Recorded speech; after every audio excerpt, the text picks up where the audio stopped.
Fa manoloana kosa ny fahasahiranana izay mampitaraina ny vahoaka dia nivoaka ny fahangina ny vondron'olon-tsotra miantso ny olom-pirenena andray ny andraikitra tandrify azy ireo manoloana an'izay indrindra fanazavana. Fotoana izao tokony andraisan'ny olon-tsotra andraikitra hanomezana lesona sy hanomezana taratra anabeazana ihany koa ireo mpanao politika izay mihevitra manakendry vahoaka hatrany-bady amin'ny fomba tsy mety ataon'ireo sasatsasany satria takaitra izay napetraky ny tsy fahaiza-manao politika nataon'ireo mpanao politika teto izay izao zavatra miseho izao amin'izay sehatra fitantanana raharaham-pirenena izany satria iarahantsika malala fa nitondra vokatra ratsy goavana teo amin'ny tantaram-pirenena fanonganam-panjakana 2009 izany akory tsy midika hoe aza mandraindraikitra ny vahoaka manoloana tsirariny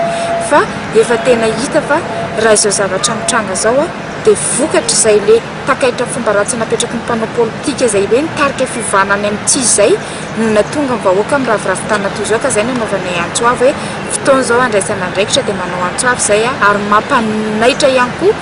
anjomara amin'ireo tompony andraiky mpanjakana indrindra ny filoham-pirenena hoe tena efa tsy lasa tsony izao ary anatin'izay zavatra izay ihany koa tiana angatana fanazavana amin'ny sehatra tompony andraikitra satria tsy fantatra tsony izay tena marina aza vao aminay hoe inona marina tombotsoanay vahoaka mampisisika ny fitondram-panjakana sy mampazakazakaza amin'izay fandraisana francophonie izay nefa nandresaka fitoniana rehefa amin'ny tany sy ny firenena tsy mbola misy fandamina filaminana fa mandraindriranatsa vahoaka malagasy ary mifanohatra amin'izay ny zava-misy fa ny zaridaina indray tia no andrasan'ny mpitandro filaminana noho n'ilay vahoaka malagasy izay tena efa tena miaritra ny tseranena